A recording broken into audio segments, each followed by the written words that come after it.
Did you know that during the filming of the 1994 movie Dumb and Dumber, actor Jim Carrey actually stayed the night at the Stanley Hotel and requested to stay in the infamous Room 217 made famous by Stephen King's The Shining? According to the tour guide at the hotel, about 3 hours after Carrey went to sleep, he came running out of the room and left the hotel. To this day, he vows to never go back, and he won't tell anybody why. Did you know that the rat poison pills in the 1994 movie Dumb and Dumber were actually Smarties? Did you know that according to the Farrelly brothers, in the 1994 movie Dumb and Dumber, they didn't originally want Jeff Daniels in that role, but Jim Carrey insisted on him. In order to ensure a no from him, they offered him only $50,000 for the part. He accepted it without any hesitation, nor did he attempt to negotiate, despite insistence from his agent that the film would, quote, kill his career. By the time the film came out, it ended up being the most successful of his career. Did you know that the original screenplay for the 1994 movie Dumb and Dumber was actually written by legendary filmmaker John Hughes? Due to the deal that he made with the Farrelly brothers, however, his name was to be stripped from the project, including the script.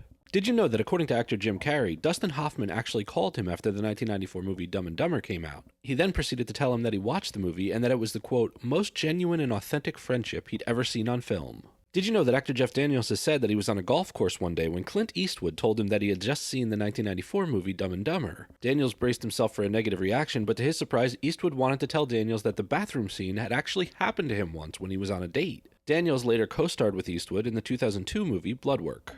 Did you know that according to actor Jeff Daniels, none of the scenes between him and Jim Carrey in the 1994 movie Dumb and Dumber were filmed during the first week of production because the studio was completely intent on replacing him in the role? They even went so far as to have a comedian on standby waiting to take the role. Did you know that in the 1994 comedy Dumb and Dumber, when Harry and Lloyd are in the car, Lloyd asks if Harry wants to hear the most annoying sound in the world? This moment was not originally in the script, and if you look at Jeff Daniels' face, you can definitely tell. Did you know that actor Jim Carrey actually chipped his tooth years before the 1994 movie Dumb and Dumber came out? He actually had the cap removed for the film to make his character look even more deranged. Did you know that in the 1994 comedy Dumb and Dumber, after scamming Seabass for their bill, Lloyd says that he saw that on a movie? The movie that he's talking about is actually the 1986 film Something Wild, and the guy who pulls the scam is played by actor Jeff Daniels. Did you know that actor Jim Carrey was initially offered only $700,000 to appear in the 1994 movie Dumb and Dumber? The offer, however, went in the same week that his 1994 film Ace Ventura: Pet Detective opened at #1 in the US box office. By the time Carrey's agents renegotiated with the film's producers, he was now getting paid $7 million, almost half the film's budget.